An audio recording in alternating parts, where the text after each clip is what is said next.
mulher que deixa seu nome na história do país. Foi por isso que a gente veio até aqui. Aconteceu da naturalização dele sair, né? E a partir desse momento, eu não mais o reconheci, né? Ele tornou-se uma pessoa altamente agressiva.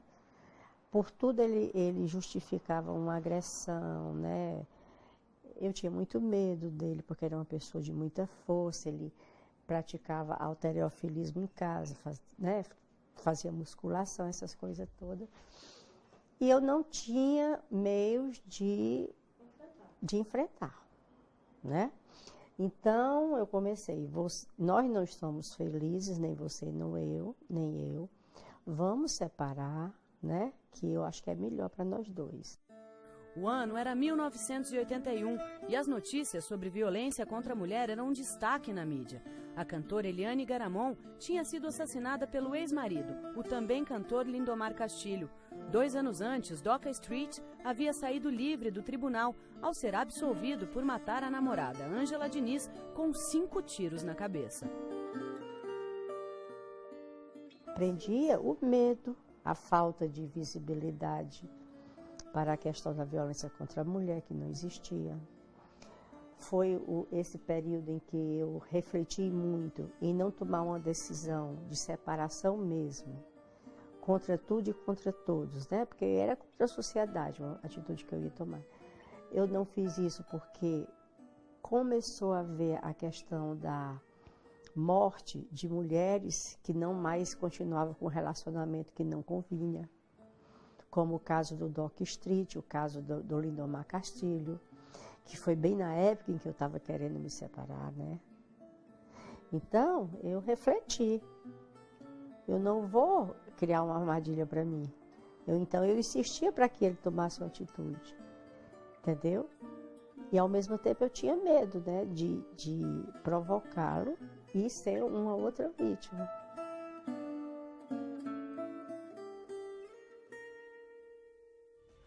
E a seguir, atrás.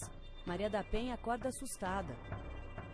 Eu acordei um dia, já pela manhã, né? Isso aí tudo depois foi se encaixando, né?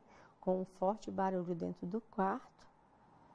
E quis me mexer, não conseguia, então eu disse, puxa, o Marco me matou. Foi o meu raciocínio, foi esse. Né? Porque nessa época o estopim já tinha... Não tinha mais sentido, há muito tempo, né?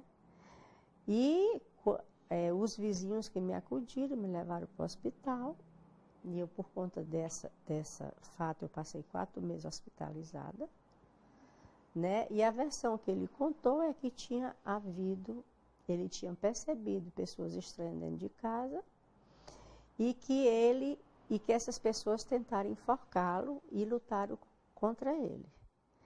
E quando a polícia, os vizinhos chegaram, tudo mais, encontraram ele sentado na cozinha da casa com uma corda no pescoço e o pijama rasgado. E a explicação é que ele tinha lutado com 4 pessoas. O tiro que atingiu Maria da Penha lesionou a 3ª e a 4ª vértebras torácicas. Por pouco, não atingiu o coração. Depois de passar 2 meses num hospital em Fortaleza, Maria da Penha conseguiu uma vaga aqui em Brasília, no Rede Sara de Reabilitação. Foi quando ela começou a recuperar o movimento dos braços. Foi quando ela ouviu também que a cadeira de rodas seria sua companheira pela vida toda. Não bastasse a saudade que ela tinha das filhas, foi quando começaram a chegar as primeiras notícias de que o marido dela era o principal suspeito do atentado. Até então, a versão era de que tinha havido esse assalto, né? E eu não imaginei em nenhum momento que tinha sido ele, entendeu? Sempre eu estava acreditando na versão que ele tinha passado, só que meu sofrimento era muito grande, porque como eu conhecia a brutalidade dele com as crianças, eu achava, e não era mentira, né? E aconteceu isso, que ele agora estava com todas as armas para maltratá-las ainda mais, porque não tinha a minha presença. E essa não seria a única tentativa. Quando voltou de Brasília, já sabendo que tudo apontava o marido como autor do tiro, um novo choque. ele falou, não me lembro bem como foi, eu só sei que ele disse que ia me levar ao banheiro, no banho, né? E quando eu cheguei no banheiro, ele abriu o chuveiro e no lugar de ele me empurrar, eu disse, deixa eu ver a temperatura da água. Aí passou corrente. Aí eu disse, está dando choque. Ele disse, um choque. Esse choquinho sempre ela deu. Eu digo, não, está dando choque. Nessa hora eu gritei, as moças vieram e me tiraram. Entendeu? Aí, coincidentemente, depois, a gente relembrando os fatos, aí o que é que acontecia? Depois que eu havia chegado, ele nunca havia tomado mais banho naquele banheiro. Ele só tomava no banheiro das crianças.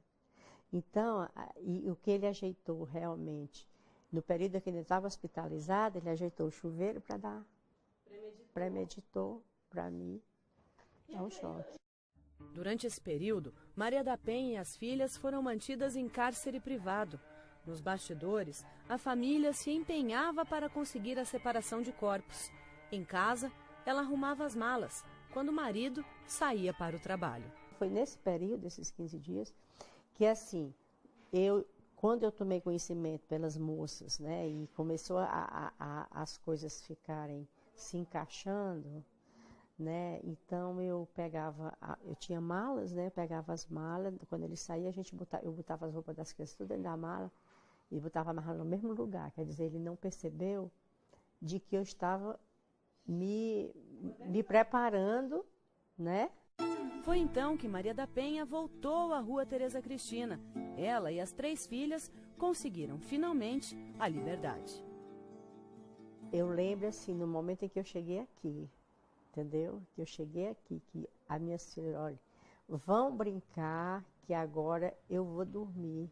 Eu dormi da hora que eu cheguei até o outro dia. Porque a senhora não dormia em casa? Não dormia, não tinha um sono relaxado.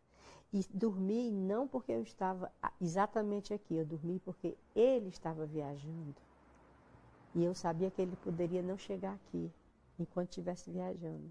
Foi neste momento que toda dor e sofrimento deram lugar à força. Maria da Penha formalizou uma denúncia contra o então marido. O crime quase prescreveu.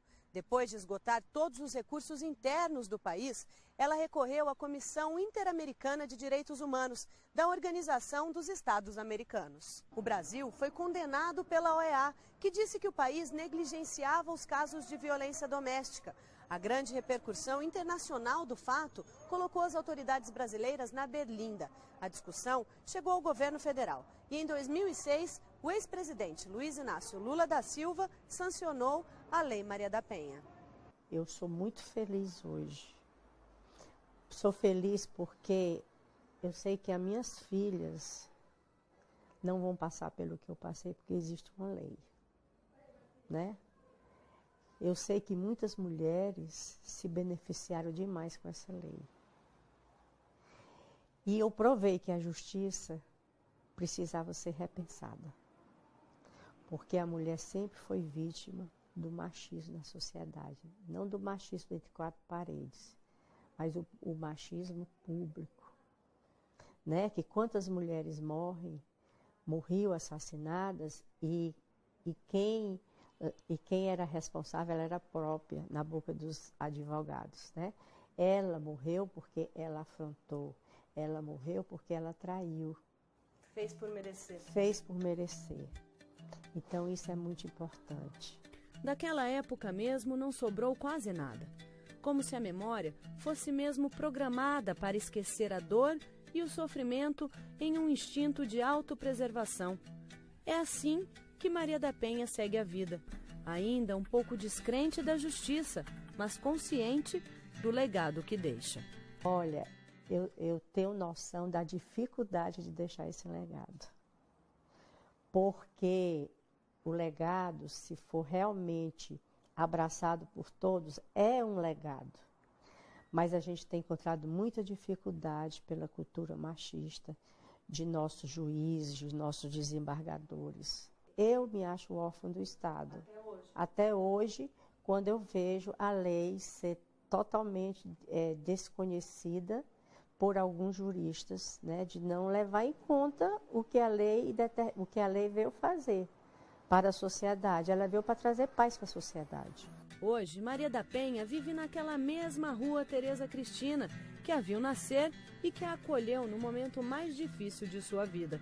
Em 2009, ela fundou um instituto que leva o seu nome e que leva também uma mensagem de igualdade para homens e mulheres.